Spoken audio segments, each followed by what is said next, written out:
할렐루야. 예수 그리스도 이름으로 하나님 말씀 증거하겠습니다. 우리 다 같이 하나님 말씀 갈라디아서 6장 7절부터 10절까지 말씀을 다 같이 찾겠습니다. 하나님 말씀 갈라디아서 6장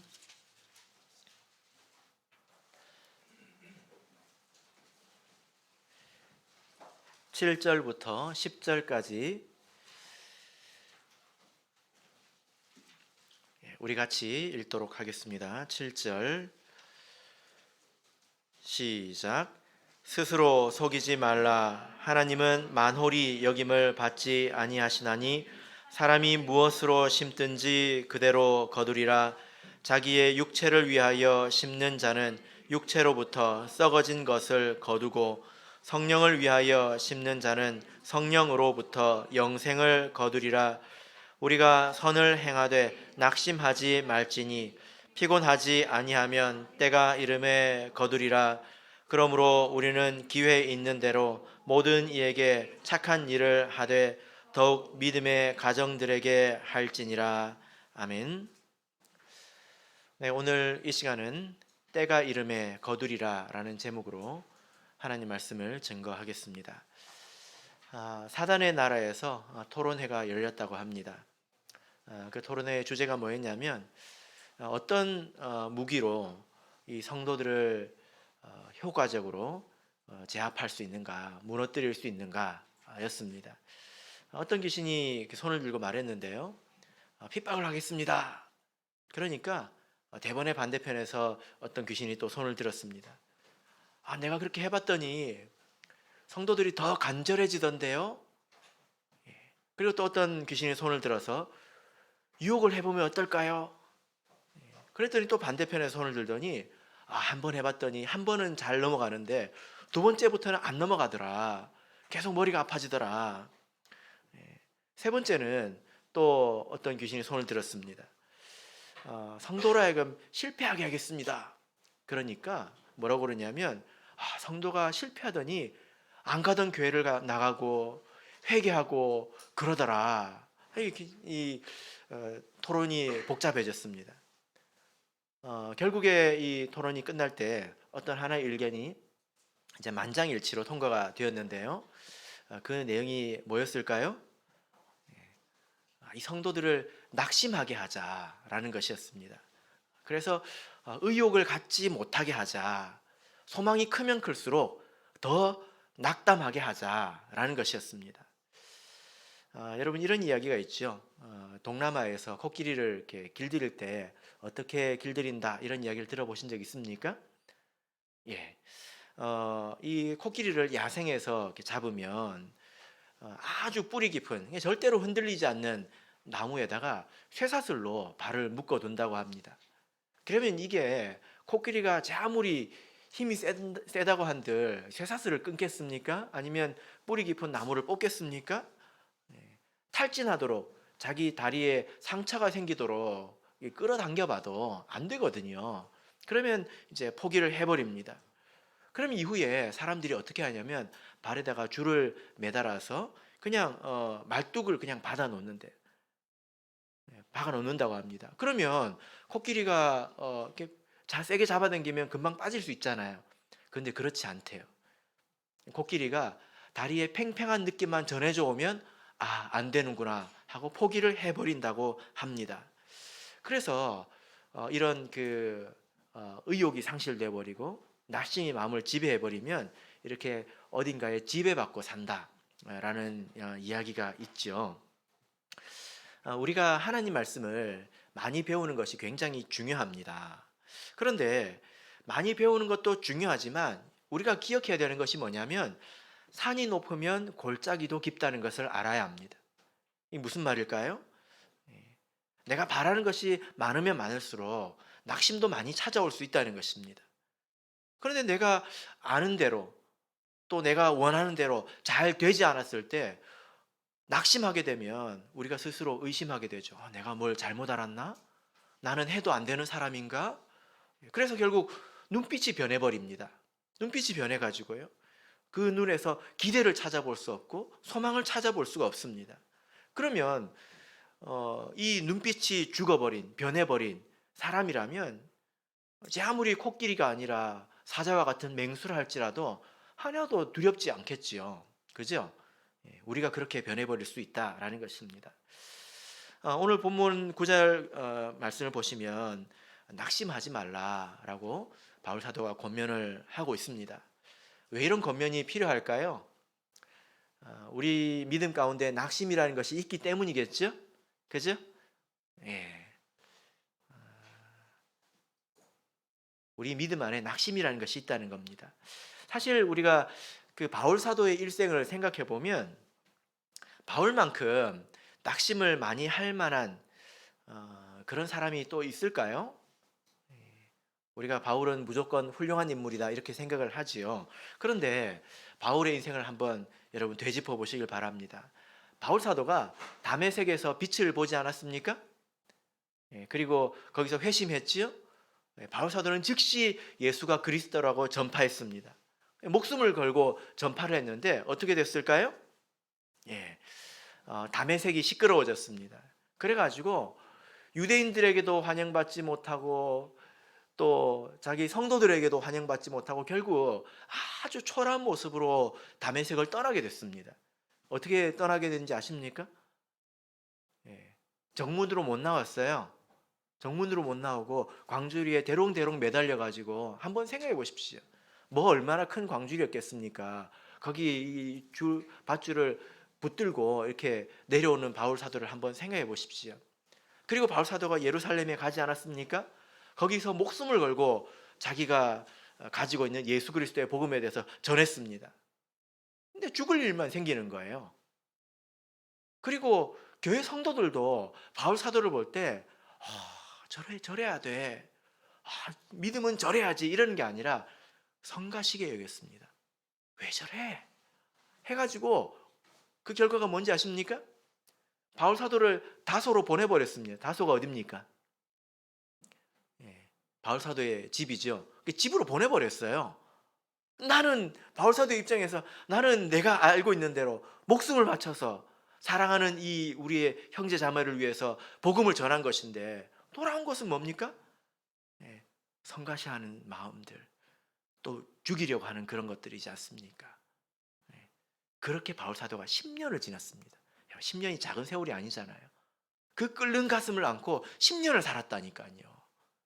그래가지고 이제 나중에 안디옥으로 이렇게 불려가게 되고 거기서 전도 여행을 안수를 받고 전도 여행을 떠나게 됐는데요. 바울 사도가 이 전도 여행에 대해서 뭐라고 이야기를 하냐면 사방으로 우겨싸움을 당했다. 이렇게 표현을 하고 있습니다. 그 길이 결코 쉽지 않았다는 거죠. 비록 많은 이적 기사가 있었지만 그 가운데 굉장히 어려움도 많았다는 것입니다. 더욱더 절망적인 것은 바울 사도가 1차 전도 여행을 딱 갔다가 돌아오니까 얼마 뒤에 들리는 소식이 갈라디아 교회에 다른 복음이 전해져서 그들이 변질되었다는 것입니다. 그러면 여러분 이것이 바울 사도의 마음이 어떻겠습니까? 하는 것마다 제대로 되는 게 있습니까? 그래도 바울 사도는 낙심하지 않았지요. 그죠? 그 일을 계속했단 말이에요. 그리고 바울 사도가 자기에게 주어진 사명을 다 하고 나서 결국 간 데가 어딥니까? 실버타운을 가야 되는데 어딜 갔습니까? 감옥을 갔단 말이에요. 다 늙어가지고. 그래서 디모데후서를 보면 바울 사도가 마지막에 내 곁에 남은 사람이 없다 이렇게 말하고 있습니다. 그러니까 너 좀 빨리 와라 이렇게 말하고 있습니다. 그러니까 바울 사도의 일생을 보면 하나님의 그 은혜와 이적 이런 것들도 굉장히 많았지만 넘어지는 것이 부지기수였고 낙심할 만한 일들이 너무너무 많았다는 것입니다. 그러니까 이 바울 사도 같이 믿음이 대단한 사람은 한 번도 넘어지지도 않고 실망할 일도 없이 그냥 항상 그냥 스태미나가 넘쳐가지고 그냥 항상 이제 혈당 높은 사람처럼 이렇게 막 커피 한 100잔 마신 사람처럼 으쌰으쌰 이러고 산 게 아니라는 거예요. 믿음 생활이 본래 이렇습니다. 근데 이 일로 인해서 많이 넘어진다는 거예요. 여러분 우리가 신앙생활을 해보면 다 감동이 있잖아요. 그죠? 신앙생활을 해보면 여기에 감동이 있습니다. 특히 이제 나이가 들어서 교회에 들어온 사람들은 이제 벅찬 감동이 있죠. 그죠? 예, 초대교회를 한번 생각해 보십시오. 3천 명이 세례를 받았습니다. 5천 명이 세례를 받았습니다. 얼마나 감격적이었겠습니까?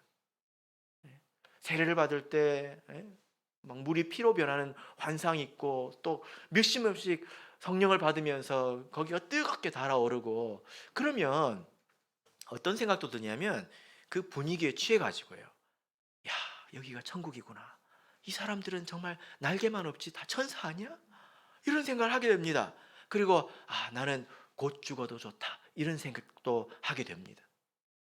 그런데 여러분, 시간이 지나니까 그런 사람들이 많이 떠났어요. 초대교회 역사를 통해서 보면 우리가 그것을 알 수 있지요.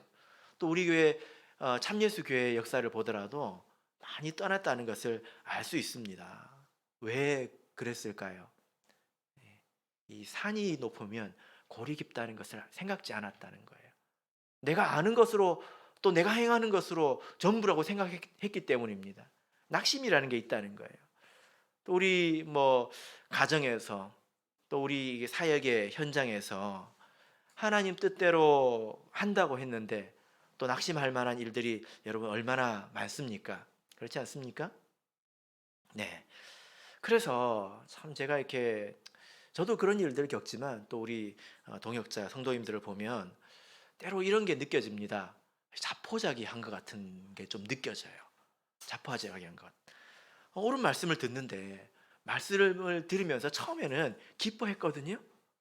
근데 시간이 지나니까 별로 기뻐하지 않아. 근데 왜 그렇게 기뻐하지 않느냐? 이게 말씀이 기쁘지 않아서 그런 것이 아니라 자기에게 힘이 없는 거예요.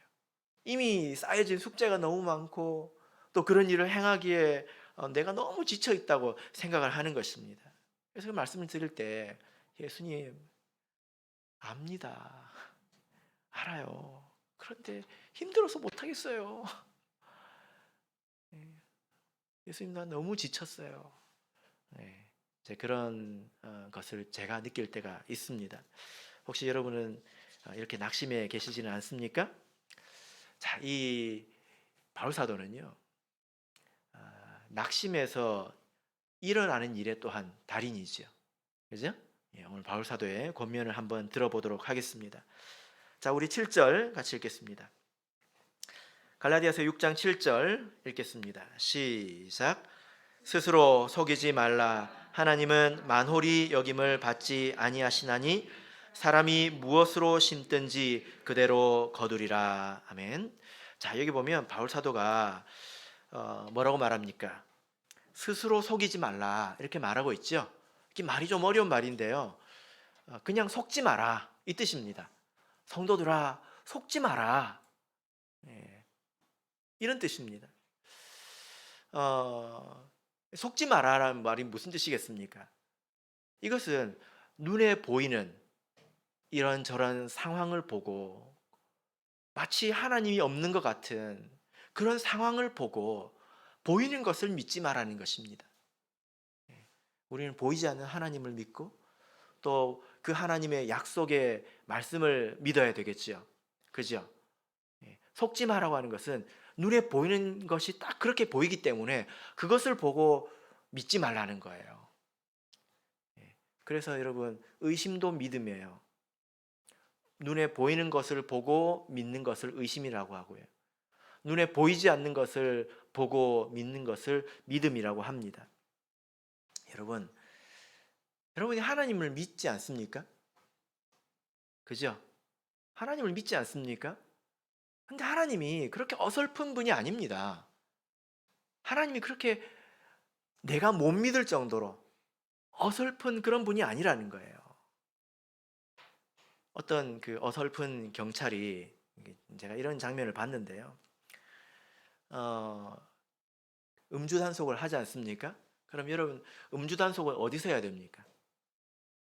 외통수에서 해야 되거든요. 들어오면 나갈 데가 없는 데서 해야 되잖아요.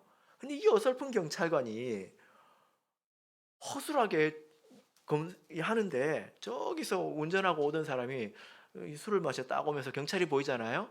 그러면서 어떻게 했을까요? 경찰님 계시네 하고 나는 이리로 가야지 하고 골목으로 쑥 들어가 버리는 거예요. 예? 그 음주 운전한 사람이 경찰을 보고 어떻게 여기겠습니까? 예. 그런 걸 보고 뭐라고 그러냐? 만홀히 여긴다 라고 하는 겁니다. 하나님은 우리가 사람들이 만홀히 여길 만큼 어설픈 그런 분이 아니에요. 그죠? 예. 세상 사람들이 다 그렇게 살아갑니다. 하나님이 있다고 하는데 뭐 나는 나대로 살지 뭐. 또 믿음 없는 사람들도 하나님이 있다고 생각하지만 그 생각을 깊이 하지 않습니다. 그러니까 하나님을 우습게 봐요. 이 만홀히 여기다는 그 뜻이 뭐냐면 그게 어디서 왔냐면 코를 쳐든다는 거예요. 코를. 이거예요. 이거. 이게 뭡니까? 코를 쳐들고 콧바람을 내뿜는다는 건 경멸한다는 거거든요. 지가 한번 해봐라. 나는 나대로 가지 뭐. 그 사람이 경찰관을 얼마나 우습게 봤겠습니까? 아유, 너 같은 것이 경찰이라고. 그게 만홀히 여기는 거거든요. 하나님은 사람들에게 그렇게 우습게 여겨질 만큼 그렇게 어설픈 분이 아니다라는 것입니다. 우리가 이 내 눈에 보이는 그런 일들을 이렇게 보면 저 사람은 아무것도 안 해도 잘 되는 것 같고 나는 한다고 해도 시키는 대로 해도 안 되는 것 같고 이렇게 하면 된다고 했는데 왜 그 말씀대로 안 되고 그러느냐. 그런 걸 보고 믿지 말라는 거예요. 여러분께서 보고 있는 것은 다른 사람이든지 내 인생이든지 그 인생의 전부를 보고 있는 게 아닙니다. 그죠? 여러분은 다른 사람이 여러분의 인생에 대해서 얼마나 안다고 생각하십니까? 그것처럼 나도 다른 사람의 인생에 대해서 사실 부분밖에 보지 못합니다. 그런 것을 보고 그 사람의 인생의 전부를 보는 것이 아니라 부분을 보고 왜 저 사람은 저렇게 하는데 저렇게 되지? 이렇게 의심하는 것이 하나님을 만홀히 여기는 거라는 것입니다. 그러지 말라라는 거죠. 그런데 성경을 보면 참 위로가 되는 말씀이 있는데요. 우리만 그런 게 아니에요. 하박국을 보십시오. 하박국서를 보실까요? 구약 성경을 보면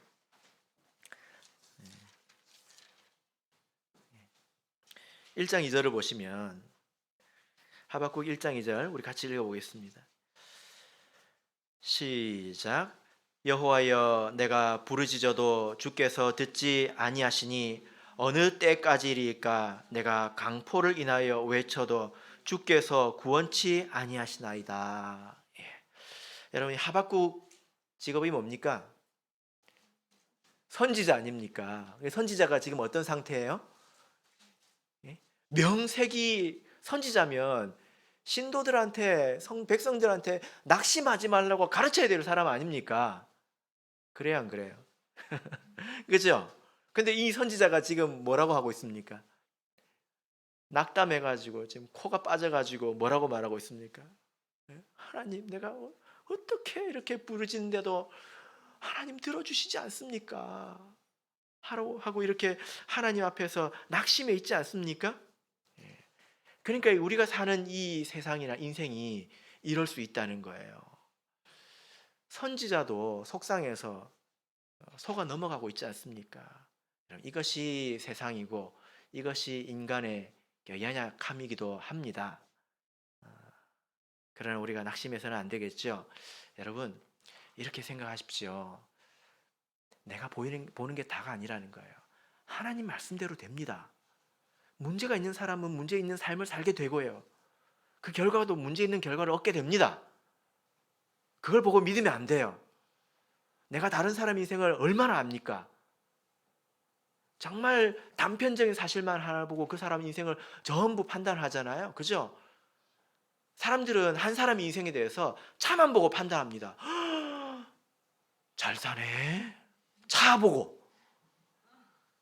얼마나 웃기냔 말이에요. 차 하나 보고 그 사람 인생을 전부 판단한단 말이에요. 그렇지 않습니다.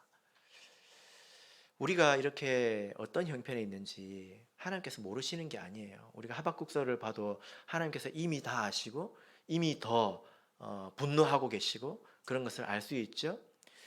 자, 우리 마가복음을 보실까요? 마가복음 6장 보겠습니다. 마가복음 6장. 마가복음 6장 45절입니다. 마가복음 6장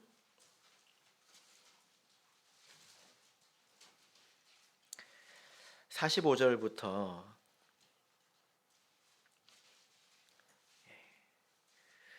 자, 49절까지 우리 같이 읽어보겠습니다. 마가복음 6장 45절에서 49절 읽겠습니다.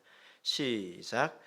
예수께서 즉시 제자들을 재촉하사 자기가 무리를 보내는 동안에 배 타고 앞서 건너편 벳세다로 가게 하시고 무리를 작별하신 후에 기도하러 산으로 가시다. 저물매 배는 바다 가운데 있고 예수는 홀로 무태에 계시다가 바람이 거스림으로 제자들이 괴로이 노젓는 것을 보시고 밤 사경 즈음에 바다 위로 걸어서 저에게 오사 지나가려고 하심에 제자들이 그의 바다 위로 걸어오심을 보고 유령인가 하여 소리 지르니. 자, 이 이야기는 아주 유명한 이야기죠. 제자들이 갈릴리 바다를 배를 타고 하고 있는데 이제 풍랑이 일었습니다. 그런데 여기 48절을 보면 제자들의 괴로이 노젓는 것을 보셨다 이렇게 말씀하고 있습니다. 예수님은 지금 배에 계시지 않죠. 그런데 예수님은 다 보셨다는 겁니다. 밤 사경쯤이라고 하지 않습니까? 이 밤 사경은 밤중에서 가장 어두운 때를 말합니다. 가장 어두운 때에 또 가장 멀리 떨어진 바다 가운데 있으니까 가장 멀리 떨어져 있는 그때이지 않습니까? 그때 제자들이 괴롭게 노를 젓고 있는 것을 예수님이 다 보고 계셨다는 거예요. 여러분, 그때 예수님께서 이 유령처럼 걸어오시지 않았습니까? 그죠? 사람이 이런 일을 겪어야 돼요. 하나님은 아신다. 이 말은 배워서 아는 게 아닙니다. 그죠? 하나님은 다 아신다. 이거를 교실에서 배울 수 있습니까? 물론 배워야죠. 그런데 이 말은 글자로 배우는 게 아니에요. 이런 일을 겪어봐야 예수님은 정말 다 아시는구나. 이걸 배우게 된다는 말입니다. 그죠? 하나님께서 이렇게 어설픈 분이 아니라는 것입니다. 자, 이제 우리 본문으로 돌아가서 갈라디아서 6장 8절 읽겠습니다. 갈라디아서 6장 8절 읽겠습니다. 시작. 자기의 육체를 위하여 심는 자는 육체로부터 썩어진 것을 거두고 성령을 위하여 심는 자는 성령으로부터 영생을 거두리라. 자, 여기 보면 우리 모든 사람을 농부에 비유를 하고 있습니다. 그러니까 우리 모두는 인생을 살아가면서 무언가를 뿌리고 심는 농부이다라는 거죠. 여러분, 우리 각자 삶이 다 다르지 않습니까? 각자 다른 것을 이제 뿌리고 산다는 것입니다. 어떤 사람은 배추를 뿌리고, 어떤 사람은 토마토를 뿌리고, 어떤 사람은 무를 뿌리고, 이렇게 각자 다른 것을 뿌린다는 거예요. 삶이 다르니까, 그죠? 그런데 오늘 이 말씀을 보면 그것을 다 몽땅 그려가지고 우리가 뿌리는 씨앗의 종류는 두 가지밖에 없다 이렇게 말하고 있습니다. 각자의 삶이 다 다르지만 이것 아니면 이거라는 거예요. 그죠? 그것이 무엇입니까?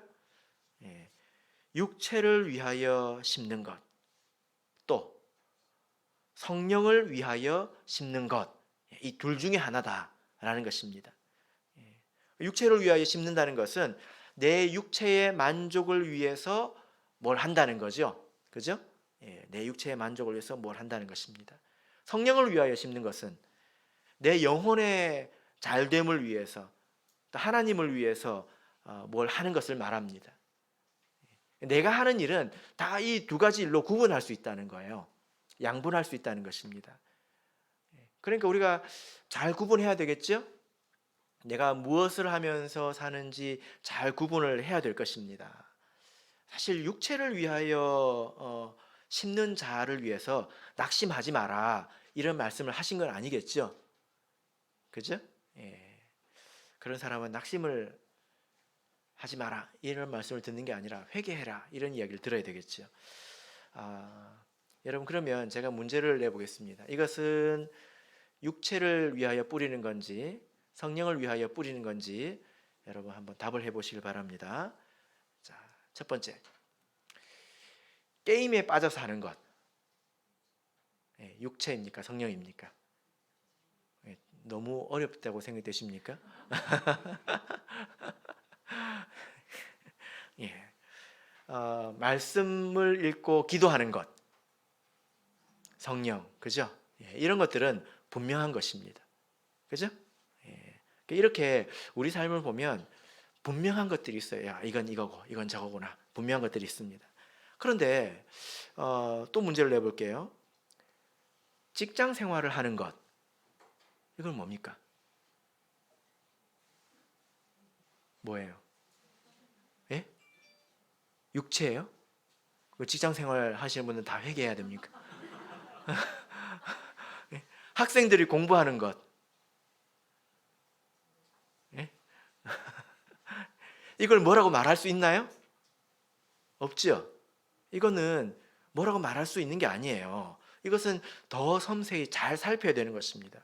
어떤 사람은 똑같이 직장 생활을 하더라도 내가 잘 먹고 잘 살기 위해서 내 육신의 만족을 위해서 하시는 분이 있을 것이고, 어떤 사람은 하나님의 뜻이 또 일하는 것이지 않습니까? 일하지 않는 자 먹지도 말라고 했잖아요.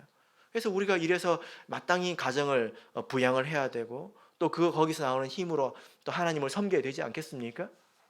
그러니까 어떤 것은 단편적으로 판단할 수 없다는 것입니다. 그래서 내가 무엇을 위해서 심는 사람인지, 무엇을 위해서 뿌리는 사람인지 이것을 스스로 생각을 해봐야 돼요. 그러니까 내가 육체를 위해서 뿌리기에 바쁜 사람이라면 낙심하지 말라라는 말씀을 들을 준비가 아직 덜 되어 있는 것입니다. 그렇지 않습니까?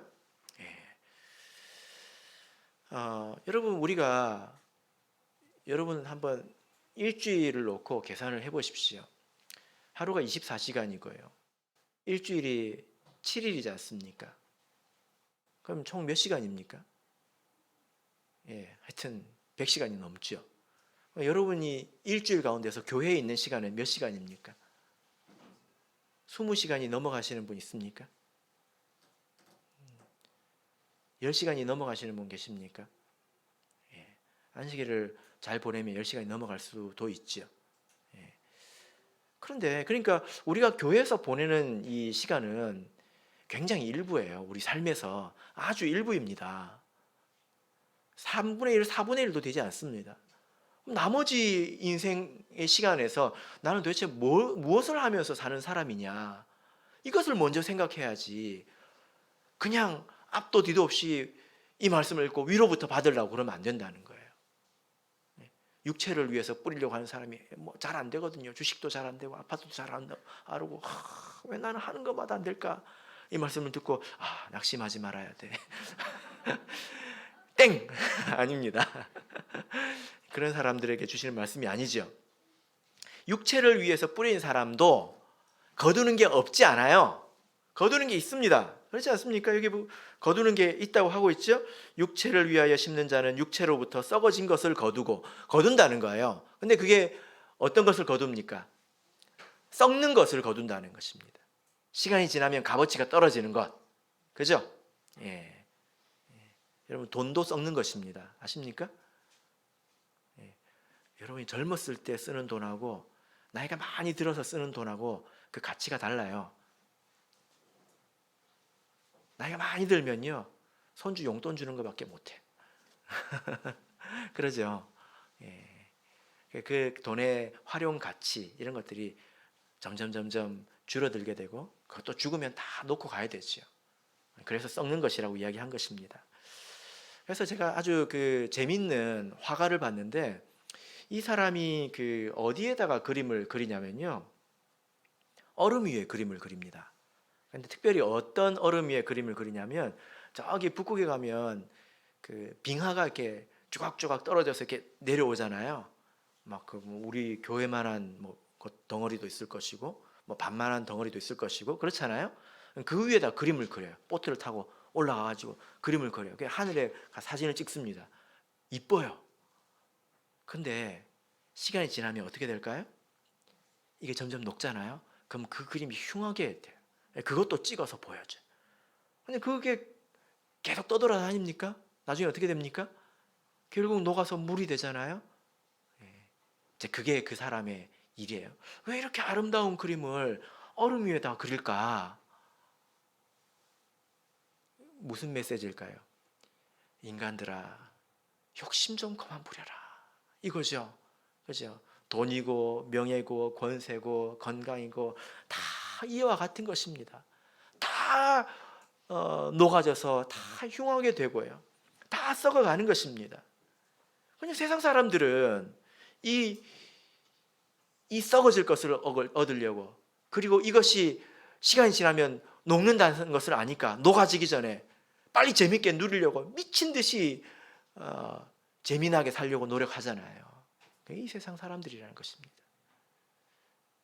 우리는 어떻게 살아야 합니까? 우리는 성령을 위해서 뿌려야 되겠죠. 그죠? 여러분, 사실 중요한 것은 내가 무엇을 지금 거두느냐, 우리 관심은 여기에 있잖아요. 근데 그것보다 내가 무엇을 뿌리는 사람이냐, 이게 훨씬 중요합니다. 내 주머니에 지금 들어오는 게 없고 나에게 어떤 유익이 없고 그러면 우리가 쉽게 낙담할 수 있는데 사실 그렇지 않아요. 왜냐하면 가끔 우리는 내가 뿌리지 않은 것을 거두기도 합니다. 그래요? 안 그래요? 네? 그죠? 제가 예를 들어 볼까요? 청주교회 오니까 참 좋더라고요. 제가 우리 성도님들이 말도 잘 듣고 열심히 하시고 좋더라고요. 이건 제가 뿌린 게 아닙니다. 그죠? 이전에 계셨던 일꾼들이나 또 우리 성도님들이 열심히 해서 이렇게 된 거지. 제가 뭘 하고 오자마자 뭘 한 게 아니잖아요. 그죠? 그러니까 저는 뿌리지도 않고 거둔 것입니다. 뿐만이 아니라 제가 저희 집 애들을 생각하면서 이 애들은 뿌리지도 않고 거두고 있는 것이 있다고 생각을 합니다. 저는 신앙생활 할 때 되게 힘들었거든요.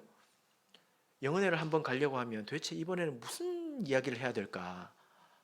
교회 한 번 가는 것이 그 스트레스였는데, 그래서 열심히 뿌려가지고 지금 이제 거둔 것 아닙니까? 근데 얘네들은 태어나면서 그냥 거두면서 태어난 거잖아요. 그죠? 그러니까 우리가 각자 그런 면이 있습니다. 예를 들어서 제가 이런 말씀을 드린 건데요. 내가 거두는 것에 너무 집중을 하게 되면 사람이 변할 수 있어요. 내가 잘나서 그런 줄 알 수 있다니까요. 그래서 교만해질 수 있습니다. 청주교회 오는 목장님들 다 교만해지면 좋겠습니까? 아니잖아요. 그죠? 네. 이것은 내가 한 것이 아니다 라고 생각을 해야 되지 않습니까? 그리고 고마운 것을 모르기도 해요. 이렇게 우리가 하나님의 자리에서, 이렇게 편한 자리에서, 이렇게 좋은 음질로, 얼마나 오늘 음성이 좋습니까? 그죠? 이렇게 말씀을 듣고 있다는 것이 사실 얼마나 고마운 것인데, 그렇지 않습니까? 그 고마움을 모를 수도 있다는 거예요. 우리가 거두는 거에 너무 집중하지 말아야 돼요. 우리는 도리어 무엇에 집중해야 됩니까? 무엇에 관심을 둬야 됩니까? 나는 무엇을 뿌리는 자인가? 여기에 집중을 해야 합니다. 왜냐하면 우리가 뿌리고서 거두지 못하면 좀 속상하죠. 그죠? 내가 예를 들어 봄에 이렇게 씨를 뿌렸는데 가을에 거두지 못했다. 그러면 좀 속상하죠. 그러나 하나님은 아신다는 겁니다. 하나님 그걸 기억하신다는 거예요. 자, 요한복음 4장을 보겠습니다. 요한복음 4장 36절을 보겠습니다.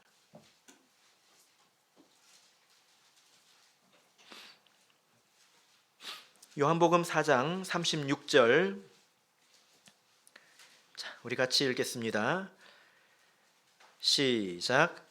거두는 자가 이미 삭도 받고 영생에 이르는 열매를 모으나니 이르는 뿌리는 자와 거두는 자가 함께 즐거워하게 하려 함이니라. 예.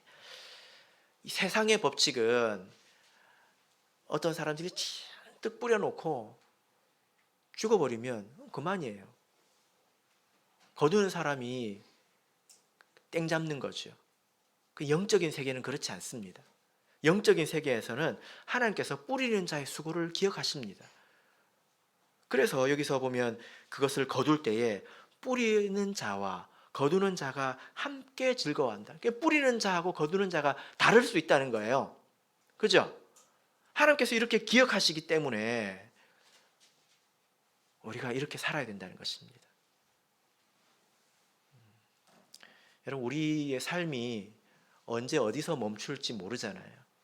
그잖아요. 이게 인생이지 않습니까? 그래서 내가 너무 거두는 데만 집중하면 사람이 변하게 됩니다.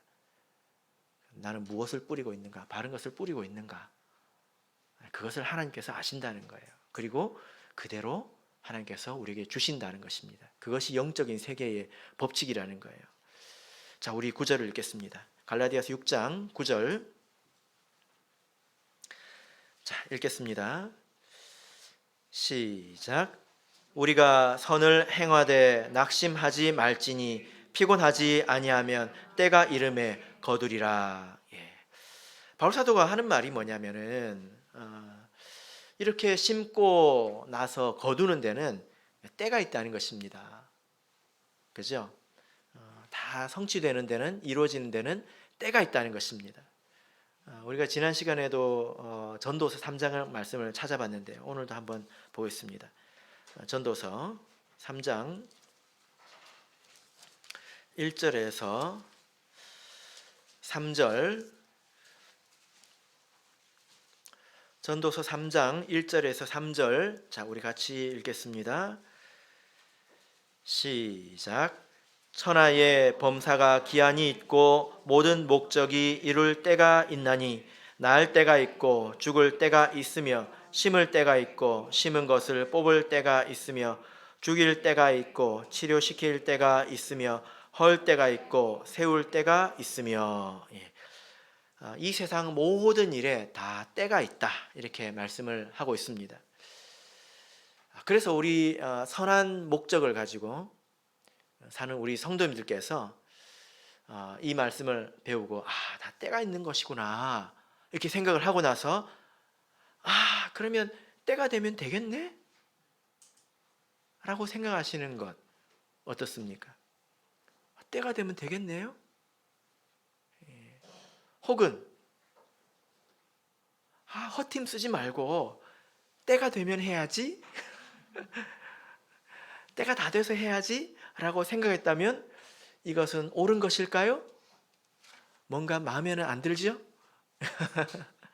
예. 왜 그러면 안 됩니까? 때가 있는데 왜 헛힘을 씁니까? 때가 되면 되겠죠.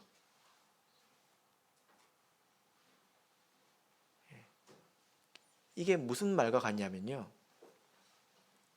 우리에게 분은 아니고요, 어떤 분이 우리 교회 들어올라가 하다가 못 들어온 분이에요.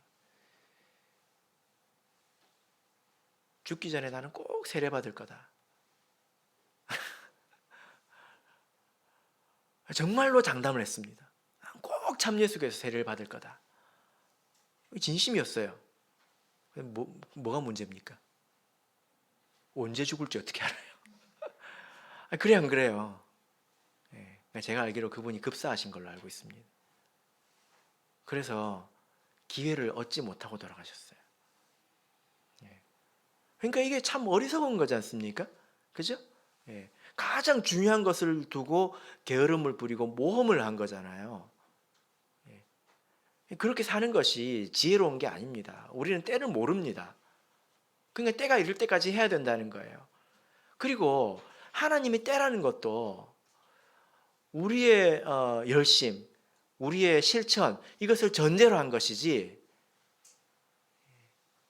그냥 되는 일은 아니라는 것입니다. 이런 말씀이 에스겔서에 있죠. 에스겔서 36장을 보겠습니다. 에스겔서 36장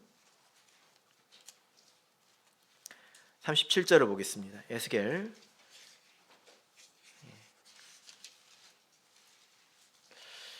36장 37절. 자, 우리 같이 읽겠습니다. 시작. 나 주 여호와가 말하노라. 그래도 이스라엘 족속이 이와 같이 자기들에게 이루어 주시기를 내게 구하여야 할지라. 내가 그들의 인수로 양떼같이 많아지게 하되. 예. 자, 여러분, 이 말씀이 무슨 말이냐면, 이 앞절을 읽어보면 하나님께서 이스라엘 백성을 회복하실 것이다, 또 은혜를 주실 것이다, 하나님의 때가 있다, 이것을 이야기하고 있습니다. 그렇게 이야기를 하고 나시고 나서 뭐라고 말하냐면, 그래도 다 때가 있네, 되겠네 하는 것이 아니라, 그래도 이스라엘 족속이 이와 같이 자기들에게 이루어 주시기를 내게 무엇 해야 된다? 구하여야 된다는 것입니다. 근데 우리가 이 구한다는 것이 기도로만 구하는 게 아니에요. 때로는 우리의 실천으로 구해야 되는 것이 있습니다. 여러분, 이 앞에 밥을 두고 내 배가 불러졌으면 좋겠다 하고 하나님께 계속 기도만 한다면 그 밥이 내 입으로 들어올까요? 내 배가 부를까요? 구한다고 하는 것은 당연히 기도가 기본이지만 그 기도에 걸맞는 우리의 실천, 이런 것들이 따라야 된다는 거예요. 그래서 우리가 하나님의 때가 있다는 것을 알고, 그리고 내가 그것을 선한 뜻을 가졌다면 그것이 이루어질 때까지 힘을 쓰는 것이 합당하다는 것입니다. 사실 그것이 하나님의 때지요. 왜냐하면 하나님께서 그런 선한 뜻을 품도록 여러분에게 뜻을 가르쳐 주신 것 또한 하나님의 은혜라는 것을 알아야 합니다. 예전에는 그런 뜻조차 품지도 못했거든요. 그러니까 그때는 구해야 될 때라는 것입니다. 우리 성도님들께서 신앙생활을 하시면서 이런 선한 뜻에 대해서 뜻을 품고 또 마음에 이것을 하나하나 쌓아서 열심히 살아가십니다. 제가 그것을 압니다. 그런데 여기 한 가지 문제가 있는데요. 그게 뭐가 문제냐면 그 일을 너무 쉽게 생각한다는 거예요. 그래서 쉽게 지칩니다. 여러분, 한번 대답해 보십시오. 자, 한 사람을 구원하려면 여러분들이 기도를 얼마나 해야 된다고 생각하십니까? 그 한 사람의 영혼의 무게가 있잖아요. 내 기도의 무게도 있을 겁니다. 이게 추가 1위로 기울려면 나는 기도를 얼마나 해야 될 것 같아요? 매일 1시간씩 1년 하면 됩니까? 얼마나 해야 될 것 같습니까?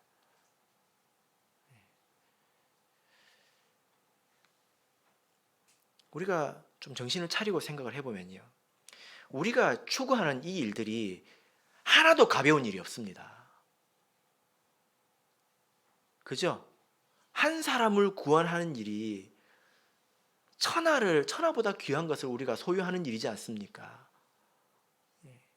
그것이 굉장히 무거운 일임에도 불구하고 우리가 추구하는 것들이 다 영적인 것이고 영적인 가치들인데, 예를 들어 우리가 자녀를 믿음 안에서 키운다든지 이런 일들도 다 그렇게 무거운 일인데요, 이 실제의 무게에 대해서 우리가 너무 가볍게 생각한다는 거예요.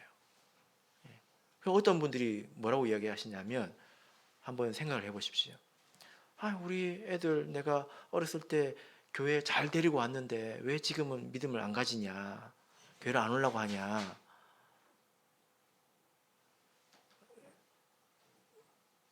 너무 값싸게 살려고 한 것 아닙니까? 네? 이해되십니까? 네. 절대 쉬운 일이 아닙니다. 평생을 오롯이 바쳐서 얻어도 감사하다고 말해야 될 것입니다. 그런 문제들이 다 그런 거예요. 그런데 이것이 하나님의 은혜로 또 하나님의 경륜에 따라서 이렇게 된 일들을 보고 너무너무 쉽게 생각하는 겁니다. 너무너무 쉽게. 간혹 보면 그런 일들도 있거든요. 너무너무 쉽게 되는 일들도 있지 않습니까? 그래서 하나님의 경륜에 따라서 되는 일들이죠. 우리에게 책임으로 주어진 일은 아니라는 거예요. 그러니까 따지고 보면 내가 이렇게 귀한 일을 하겠다고 생각을 해놓고 실제로 그 일을 위해서 하는 일은 사실 너무 작다는 거예요. 형편없이 너무 작다는 거예요. 그러니까 안 되죠. 일을 너무 우습게 보는 겁니다. 저도 신앙생활을 하는 사람이잖아요. 근데 참 만만치 않습니다. 만만치가 않아요. 작심을 하고 달려들어야 될 문제가 있습니다. 그래서 제가 우리 성도님들에게 금식 기도를 하라고 가끔 권면을 하잖아요. 성경에 금식 기도가 왜 있겠어요? 우리가 신앙생활을 하면서 죽기 살기로 부딪혀야 되는 일들이 있다는 거예요. 그런데 그렇게 살지 않으니까 안 되는 것입니다. 너무 견적을 싸게 내가지고 내 견적대로 했는데 안 되니까 실망하는 거죠. 이것이 하나의 문제라는 것입니다. 일을 너무 쉽게 생각한다는 거예요. 그래서 여러분 지금 내가 하려고 하는 일들이 무엇인지 좀 생각을 해보시고 그 일의 무게를 제대로 가늠을 해서 내가 그 일을 행하신다면 마음이 훨씬 더 오래도록 지속하실 것입니다. 말씀의 결론 맺겠습니다. 우리 교회 이제 성도님들을 보면 참 전국 교회에 이렇게 열심히 하시는 분들이 계실까? 이렇게 생각이 되는 분들도 계십니다. 하나님께 감사드립니다. 그런데 그렇게 살 수 있는 것에 감사하시고요. 또 왜곡된 기대로 인해서 낙심하지 않도록 조심하시길 바랍니다. 내가 이렇게 뜨겁게 살았는데 하고 한 6개월쯤 지나가지고 팍 자빠져 버리면 산이 높으면 뭐가 깊다고요? 골짜기가 깊다고요. 골짜기에서 헤어나올 줄 몰라요. 6개월 동안 열심히 하다가 골짜기에 들어간 다음에 6년 동안 안 나와. 그러면 안 됩니다. 그렇게 살 수 있는 것 자체에 감사하십시오. 내가 이렇게 뿌리는 사람이구나. 내가 거두지 않아도 누군가 거두겠지. 그리고 하나님께서 이것을 아시겠지. 이렇게 살아가십시오. 그리고 또 한편으로는 우리 교회에 이미 이 골짜기 속에서 지쳐있는 분들도 있는 것 같습니다. 이 말씀을 통해서 좀 새롭게 힘을 얻으시기를 바랍니다. 밤 사경에 가장 어두운 시간에 저 무태에서 예수님께서 바라보셨던 것처럼 하나님께서 여러분들의 인생을 다 바라보고 계십니다. 그것을 생각하시고 힘을 내셔서 바른 것을 심는 것을 포기하지 마시고 낙심하지 마시고 계속해 나가시길 바랍니다. 주께서 우리 성도들의 수고와 인내를 아시고 그 열매를 또 누리게 하시기를 예수 그리스도 이름으로 축복합니다. 우리 다 같이 찬송하겠습니다. 370장 찬양하겠습니다.